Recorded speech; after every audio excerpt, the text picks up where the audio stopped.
জানি আচৰিত হ'ব সাম্প্ৰতিক সময়ত অৰুণোদয়ৰ নামত যিখন বজাৰ চলোৱা হৈছে মাত্ৰ অসমত 18% মহিলাই অৰুণোদয় পাইছে আৰু বাকি কোনেও অৰুণোদয় পোৱা নাই কেৱল ফটোষ্টেট কৰি ঘূৰি ফুৰিছে ফটোষ্টেটৰ নামত 400-500 টকাকৈ তেওঁলোকৰ খৰচ হৈছে এই চৰকাৰখনক আমি আগৰ পৰাই কি কৈ আছো এই চৰকাৰখন বাকি আৰু ফাঁকিৰ চৰকাৰ বুলি আমি কৈ আছো নে নাই বাকি আৰু ফাঁকিৰ চৰকাৰ হয় নে নহয় এইকাৰণে মই মহিলাসকলক কৈছো 26ত চৰকাৰ কংগ্ৰেছৰ হ'ব আমি য'ত যাওঁ প্ৰত্যেক মানুহে কয় যে বাইদেউ দিছপুৰত থকা এখন বিজেপিৰ যি বহুৰূপী বাকি আৰু ফাঁকি হাল এৰি শিয়াল খেদা যিখন চৰকাৰ এই চৰকাৰখনক যদি দিছপুৰৰ পৰা ক্ষমতাচ্যুত কৰা নহয় তেতিয়াহ'লে অনাগত দিনত আমাৰ মহিলাৰো সুৰক্ষা নাই আমাৰ যুৱ প্ৰজন্মৰো সুৰক্ষিত নহ'ব আমাৰ ভৱিষ্যত প্ৰজন্মৰ কাৰণে এটা ডাঙৰ অন্ধকাৰ হ'ব মই এতিয়া কালি নলবাৰীত যাওঁতেও কৈছো আমাৰ সন্মুখত বিৰাট ডাঙৰ বিপদ আছে আপোনালোকে জানে নে নাজানে বিপদবিলাক আপোনাৰ জাগিৰোডৰ যিজন আপোনালোকৰ ইয়াৰ পৰা বিধায়ক বৰ্তমানৰ মন্ত্ৰী এইবিলাক আমাৰ কাৰণে এটা বিপদ এই বিপদবিলাক পাৰ কৰিবলগীয়া হ'লে কংগ্ৰেছে একমাত্ৰ এটা দল যিটো দলে ৰাষ্ট্ৰ নিৰ্মাণ কৰিছে যিটো দলে মহিলা সবলীকৰণৰ কাৰণে কাম কৰিছে যিটো দলে যুৱ সংস্থাপনৰ কাৰণে কাম কৰিছে যিটো দলে অসম নিৰ্মাণৰ কাৰণে কাম কৰিছে হয়নে নহয় কওক আপুনি মই যিবিলাক কলেজ বা স্কুলত পঢ়িছো এইবিলাক কোনে বনাইছে কংগ্ৰেছে বনাইছিলে নাই কিন্তু আজি বিজেপিয়ে এখন স্কুল কলেজ বন্ধ কৰিছে আমাৰ কংগ্ৰেছৰ দিনত 330খন যেতিয়া মদৰ দোকান দিছিলে মানুহে একেবাৰে মদ দিলে বুলি হুলস্থুল লগাইছিল কিন্তু আজিকালি এখন হাজাৰ মদৰ দোকান হৈছে মানুহে হুলস্থুল কৰা নাই আমাৰ কংগ্ৰেছৰ দিনত আঁচনিও দিছিলে কম পইচাত বস্তু দিছিলে না 450 টকাত চিলিণ্ডাৰ দিছিলে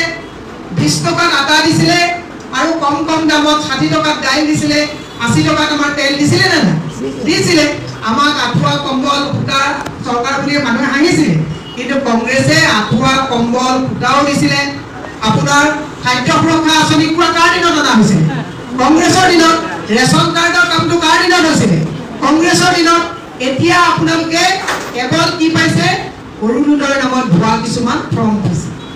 এতিয়া মুখ্যমন্ত্ৰীয়ে কৈছে 1,30,00,000 হিতাধিকাৰী বুলি বনাব সব যদি হিতাধিকাৰীয়ে হয় তাৰমানে অসমৰ যে মানুহ উন্নয়ন হোৱা নাই এই কথাটো আপোনালোকে বুজি পাব লাগিব মই এইকাৰণে জিলা সভানেত্ৰী মহোদয়ক কৈছো ব্লকৰ সভানেত্ৰী আৰু মণ্ডল সভানেত্ৰীসকলক আপোনালোকক অনুৰোধ জনাইছো ঘৰে গৈ আপোনালোকে এই কথাবিলাক বুজাব লাগিব আজিকালি এখন আপোনালোক যদি সচ্ছলত যায় তাত দেখিব NRHM কোভিড কৰ্মচাৰী APDCL পলিটেকনিকৰ টিচাৰসকল অনিয়মীয়া শিক্ষকসকল গৌমিত্ৰ গোপাল মিত্ৰসকল মাটি পত্তা বিচৰা যিসকল লোক আছে তেওঁলোক সকলোৱে আজিকালি এখন ৰান্ধনীসকল দিব্যাংগসকল সকলোৱে আজিকালি এখন আন্দোলন কৰিবলগীয়া হৈছে নে নাই হৈছে এই কথাবিলাক আচলতে বুজাই দিব লাগে কালি হিমন্ত বিশ্ব শৰ্মা ডাঙৰীয়াই কৈছে যে সকলো মানুহ বিজেপি হৈ গ'ল কিন্তু এইবিলাক বিজেপি মানুহ নেকি হয় নেকি নহয় એટલે হিমন্ত বিশ্ব শৰ্মাক কৈছো যে আপোনাৰ গুপ্তচৰ এজন দুজন ভূপেন বৰা ডাঙৰীয়াৰ লগত ভিডিঅ আমাৰ লগত ভিডিঅ আমি দেখাই দিম যে কিমান বিজেপি নোহোৱা লাখ মানুহ অসমত কংগ্ৰেছী মানুহ আছে তেওঁলোকে কৈছে যে আমাৰ কংগ্ৰেছটো বোলে তেওঁলোকৰ উৎখাত কৰি দিব পাৰিব নেকি আজি জাগিৰোডৰ পৰা কওকচোন পাৰিবনে মই সেইকাৰণে আপোনালোকক কৈছো যোৱাবাৰ লোকসভা নিৰ্বাচন আমি খেলিছো 21ত আমি নিৰ্বাচন খেলিছো বিজেপি আৰু কংগ্ৰেছৰ নিৰ্বাচনৰ মাজত আমাৰ যিটো ভোটৰ পাৰ্চেন্টেজ একেবাৰে কম আমি হাৰিছো হয় কিন্তু ৰাইজে আমাক ভোট দিছে এবাৰ আমি 26ত চৰকাৰ আনিব পাৰিম এটা দুৰ্ভাগ্যজনক কথা আপোনালোকে এটা কথা কিন্তু উপলব্ধি কৰিব লাগিব মাতৃ সমাজে এটা কথা উপলব্ধি কৰিব লাগিব যে সাম্প্ৰতিক সময়ত আপোনালোকে জানি ভয় খাব এটা বছৰত অসমত 900 হত্যাকাণ্ড হৈছে 188টা এনকাউন্টাৰ হৈছে 1100 ধৰ্ষণ হৈছে আৰু 3,300 আপোনাৰ কি হৈছে অপহৰণ মহিলা অপহৰণ হৈছে আৰু এইখন অসমত মুখ্যমন্ত্ৰীয়ে কয় অসমত প্ৰতিবাদ নাই অসমত হিংসা নাই অসমত ধৰ্ষণ নাই তাৰমানে 1100 ধৰ্ষণটো মুখ্যমন্ত্ৰীৰ কাৰণে ধৰ্ষণ নহয় তাৰমানে 11 লাখ ধৰ্ষণ হ'লে মুখ্যমন্ত্ৰীৰ গা লৰিব সেইকাৰণে মই আপোনালোকক কৈছো এইখন চৰকাৰ না মহিলাৰ চৰকাৰ এইখন চৰকাৰ না যুৱ প্ৰজন্মৰ চৰকাৰ 16,000 চাকৰিৰ কাৰণে 36 লাখ ল'ৰা ছোৱালীয়ে আবেদন কৰিবলগীয়া হৈছে মই জয়ন্ত মল্ল ডাঙৰীয়া পীযুষ হাজৰিকা হিমন্ত বিশ্ব শৰ্মা আজি জাগিৰোডৰ পৰা আপোনালোকক কৈছো যে অসমত আই মাতৃসকলে হাহাকাৰ কৰি আজি তাৰিখত অত্যাৱশ্যকীয় সামগ্ৰীৰ যি দাম বৃদ্ধি হৈছে 1200 টকাৰ কাৰণে হাহাকাৰ কৰি তেওঁলোকে বন্ধনৰ পৰা পইচা লৈ মাহে কিজানি 1200 টকা পায় তাৰ কাৰণে ঢপলিয়াই ফুৰিবলগীয়া হৈছে আৰু মাতৃসকলক মই মনত পেলাই দিছো মাইক্ৰ ফাইনেন্সৰ নামত 12,000 কোটি টকা তেওঁলোকে ফ্ৰী কৰি দিম বুলি কৈছিলে নে নাই কৈছিলে যে আপোনালোকে আমাক ভোট দিয়ক মাইক্ৰ ফাইনেন্স ফ্ৰী কৰি দিম সেইখন মিটিং জাগিৰোডতে হৈছিল কিন্তু মাইক্ৰ ফাইনেন্সৰ নামত 12,000 কোটি টকাটো ফ্ৰী কৰি দিয়া দূৰৰ কথা 2,000 কোটি টকা ফ্ৰী কৰি দিলে ফ্ৰী কিমান কৰি দিলে 400 টকা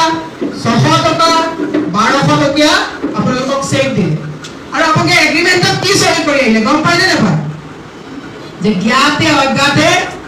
মোৰ পৰিয়ালৰ কোনো সদস্যই ভৱিষ্যতলৈ কোনো বেংকৰ পৰা লোন নলওঁ বুলি আপোনালোকে এগ্ৰিমেন্টত সই কৰি দি আহিলে যিসকলে মাইক্ৰ ফাইনেন্সৰ 2,000 টকা ফ্ৰী পালে জীৱনৰ কাৰণে হিমন্ত বিশ্ব শৰ্মাৰ চৰকাৰে এই মহিলাসকলক প্ৰতাৰণা কৰিলে না মই সদায় কৈ আছো স্মাৰ্ট মিটাৰ আজিকালি স্মাৰ্ট মিটাৰ হিমন্ত বিশ্ব শৰ্মাৰ লগত থকা সাংগপাংগ কাৰো ইণ্ডাষ্ট্ৰীত স্মাৰ্ট মিটাৰ লগোৱা নাই স্মাৰ্ট মিটাৰ কাৰ্ডত লগাইছে আমাৰ দুলুলে যে হোটেলখন দিছে এটা লৰাই হোটেল দি পেলাই ঘৰ চলাইছে তাত জুই জবৰদস্তি কিন্তু তেওঁলোকে স্মাৰ্ট মিটাৰ লগাই দিছে 34 লাখ অসমীয়া নিম্ন মধ্যবিত্ত মানুহৰ ঘৰত স্মাৰ্ট মিটাৰ লগাই ডকাইতি দিছে এই কথাবিলাক আপোনালোকে গাঁৱে গাঁৱে গৈ বুজাব পাৰিব লাগিব যে কিয় এবাৰ 26ত কংগ্ৰেছ দিছপুৰলৈ আহিব লাগে তেওঁলোকে কৈ আছে যে কংগ্ৰেছটো তেওঁলোকে হিমন্ত বিশ্ব শৰ্মাই কংগ্ৰেছ ভঙাৰ যিটো অংকত লাগিছে নোৱাৰে কংগ্ৰেছ ভাঙিব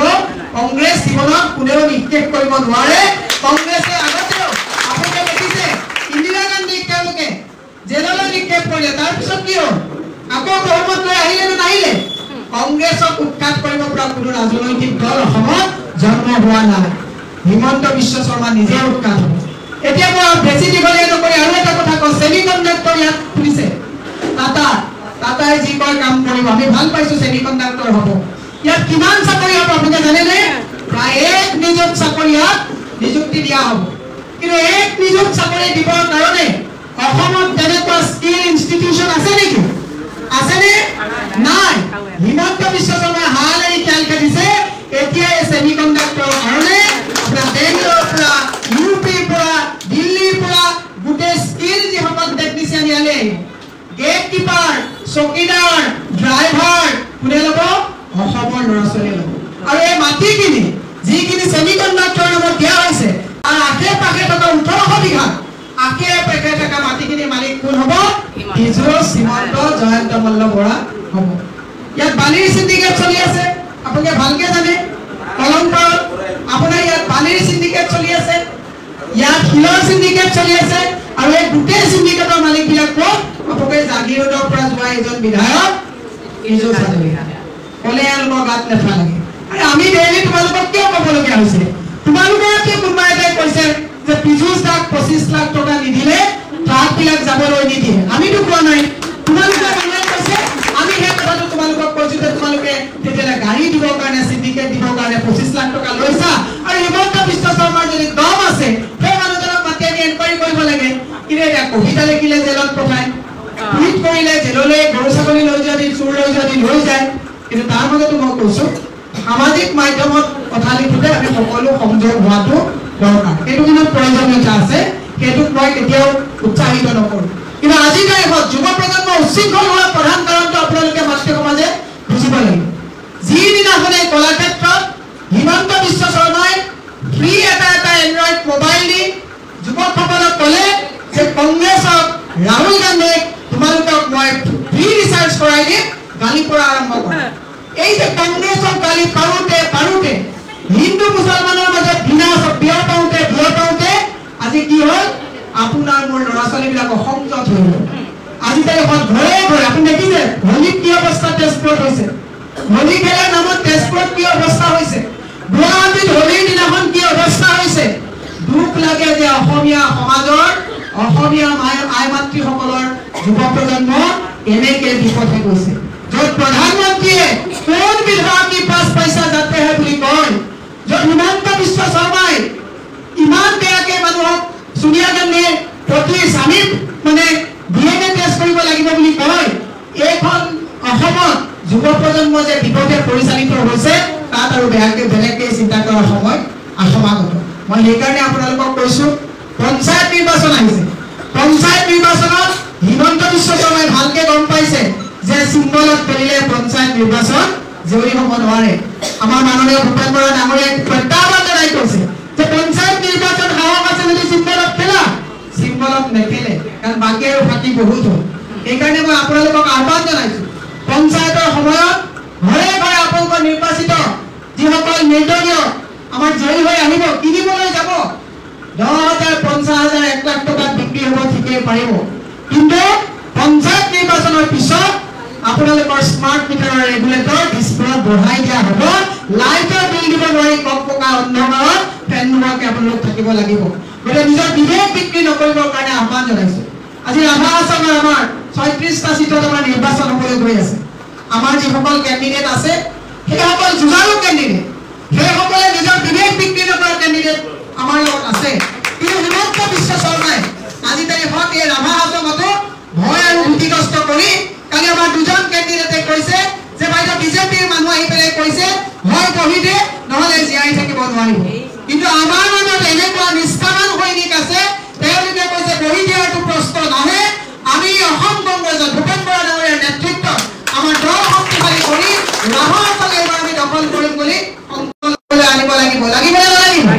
লাগিব আপোনালোকক মই সেইকাৰণে আপোনালোকক অনুৰোধ জনাইছো মদ খাই যেতিয়া ঘৰত আপোনাৰ স্বামীয়ে অত্যাচাৰ কৰে ৰাতি 10টাত যেতিয়া ডেকা ল'ৰাজন আহি পেলাই দৰ্জাত ঘূৰিয়াই আপোনাৰ হৃদয় কপেনে নকপে কপে মই সেইকাৰণে মাতৃ সমাজক সংকল্প ল'বৰ কাৰণে দলটো যাতে তৃণমূলৰ পৰা আপোনালোকে যাতে ভালকে গঢ়ি আনে আপোনালোকক আহ্বান জনাইছো যে ভৱিষ্যত যুৱ প্ৰজন্মৰ সুৰক্ষাৰ স্বাৰ্থত বস্তু অত্যাৱশ্যকীয় সামগ্ৰীৰ দাম বৃদ্ধি ৰোধ কৰাৰ স্বাৰ্থত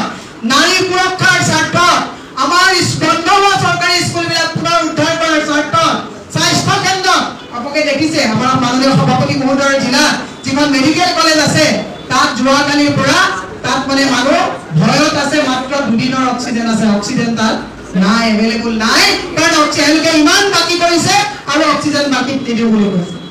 আজি তাৰিখত হিমন্ত বিশ্ব শৰ্মা ডাঙৰীয়াই 5 লাখ গামোচা তেওঁলোকে মানুহৰ ঘৰত পঠাব আমি বেয়া পোৱা নাই মুখ্যমন্ত্ৰীৰ পৰা গামোচা এখন গ'লে চবেই ভাল পায় কিন্তু 5 লাখ গামোচা মুখ্যমন্ত্ৰীয়ে দিব কিন্তু আজি 6 দিন আগত গুজৰাটৰ পৰা ট্ৰেইনত লাখ লাখ গামোচা আহিছে আমাৰ শিপিনীয়ে বনোৱা গামোচা বিকিবলৈ বজাৰখন আমি দখল কৰিব পৰা নাই দুৰ্ভাগ্যজনক কথা সেয়ে মই আপোনালোকক আহ্বান জনাইছো যে সন্মুখত যিবিলাক আপদ আছে মই সদায় কৈ আছো আমাৰ সন্মুখত আপোনালোকৰ জাবিগিৰি নলবাৰী লখিমপুৰ এনেকুৱা বহুত আপদ আমাৰ হাতত আছে আৰু এই আপদবিলাকক লৈ মানে এটা সাংঘাতিক বিপদ দিশপুৰত বহি আছে সেই বিপদজন হৈছে হিমন্ত বিশ্ব শৰ্মা এই বিপদৰ পৰা মুক্ত যদি হ'ব বিচাৰিছে কংগ্ৰেছ দলটো তৃণমূলৰ পৰা শক্তিশালী কৰিব লাগিব আমাৰ সভাপতি মহোদয়ে তৃণমূলৰ পৰা কাম কৰি আছে আমি তৃণমূলত আপোনালোকক লৈ কাম কৰি আছো আজি আপোনালোকে সংকল্প লৈ যাব লাগিব যে কংগ্ৰেছ দলক আমি পঞ্চায়ত কোটা মজবুত কৰিম ৰাভা আসামত আমি কংগ্ৰেছ দলক শক্তিশালী কৰিম থিয় নিৰ্বাচনত আমি কংগ্ৰেছ দলক শক্তিশালী কৰিম আমি দেউৰী কছাৰী যিমান জাতীয় জনগোষ্ঠী আছে সকলোৱে ঐক্যবদ্ধ হৈ অসমৰ স্বাৰ্থত ভৱিষ্যতৰ স্বাৰ্থত আমি আমাৰ দলটো শক্তিশালী কৰি 26ত আমি দিশপুৰ দখল কৰিম বুলি আহ্বান জনাই মই জিলা সভা নেতৃত্ব কৈছো যে সোনকালে গোটেই কমিটিবিলাক আপোনালোকে বনাই ঘৰত বহি থাকিলে নহ'ব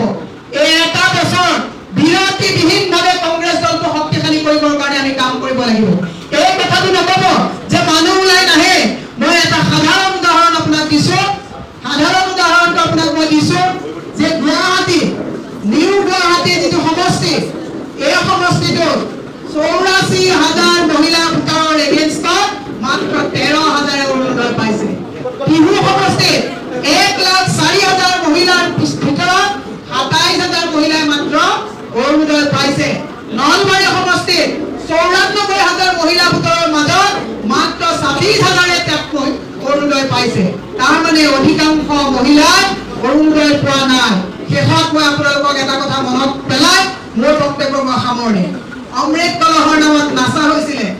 এন্ড্ৰইড ফোন বাকিতে কিনা হৈছিলে EMI অমৃত কলহৰ পইচা পালে নেকি পালে নে নাই লাখপতি বাইদেউ কোনোবা হৈছে নেকি লাখপতি বাইদেউ মানে 10 গৰাকী বাইদেউৰ মাজত 1 লাখ তাৰমানে এগৰাকী বাইদেৱে কিমান টকা পায় 10,000 কাকো কোৱা নাই তাৰ আগত 25,000 কি কৰিব লাগে বেংকত জমা দিব লাগে ফটো ষ্টেটৰ নামত কিমান যায় 1000 টকা যায় তাৰমানে গাইপতি এগৰাকী মানুহৰ হাতত থাকেগে 6,400 টকা এ লাখপতি নেকি আমিতো এনেকুৱা লাখপতি বাইদেউ কতো শুনা নাই অমৃত কলম অমৃত বৃক্ষৰ গছ পুলি আপোনালোকে ক'ৰবাত বাছি থকা দেখিছে নেকি দেখিছেনে অমৃত বৃক্ষৰ নামত গছ পুলি বাছি থকাটো বাদ দিয়ক গছ পুলি নামতে ফাঁকি কৰিলে গছৰ ডাল বিতৰণ কৰি এওঁলোকে ৰাম ঠগন দি পেলাই মহিলাসকলক ঘৰৰ পৰা উলিয়াই ৰাস্তালৈ লৈ আহি এতিয়া তেওঁলোকে মোবাইলত মেছেজ আহিলে চাই থাকে যে অমৃত বৃক্ষৰ পইচা আহিছে নেকি অমৃত কলহৰ পইচা আহিছে নেকি কিন্তু নাই এইখন চৰকাৰ বাকী আৰু ফাঁকি এই কথাখিনি মনত ৰাখি আমাৰ কংগ্ৰেছ দলটো আহিলে আপোনালোকৰ ভাল হ'ব দল শক্তিশালী কৰি ভূপেন্দ্ৰ ডাঙৰীয়াৰ নেতৃত্বত আমি অসমত কংগ্ৰেছ দলটো শক্তিশালী কৰি লৈ আমি পঞ্চায়ত ৰাভা আসন আৰু 26ৰ নিৰ্বাচন জয়ী হ'ম বুলি সংকল্প লৈ আপোনালোকৰ সুস্বাস্থ্য আৰু ৰাজনৈতিক উত্তৰণৰ কামনা কৰি জিলা মহিলা কংগ্ৰেছ ব্লক মহিলা কংগ্ৰেছ মণ্ডল আৰু পুথৰ সকলোকে আৰু জিলা সভাপতি মহোদয়ক কৈছোঁ যে আপুনি দলটোৰ অভিভাৱক মানুহে কয় যে মহিলা কংগ্ৰেছ দুৰ্বল যুৱ কংগ্ৰেছ দুৰ্বল NSY দুৰ্বল নহয় জিলা কংগ্ৰেছ যদি সবল হয় সব উইংছবিলাকে সবল হ'ব সেইকাৰণে মই আপোনাক কৈছোঁ আপুনি অভিভাৱক আপুনি হাতে হাত ধৰি চাৰিওটা আপুনি উইংছক লগত লৈ দল শক্তিশালী কৰা আপুনি অভিভাৱকৰ দায়িত্ব পালন কৰিব বুলি আহ্বান জনাই মই আপোনালোকক আপোনাৰ অভিনন্দন জ্ঞাপন কৰি মোৰ বক্তব্য সামৰণি মাৰিছোঁ।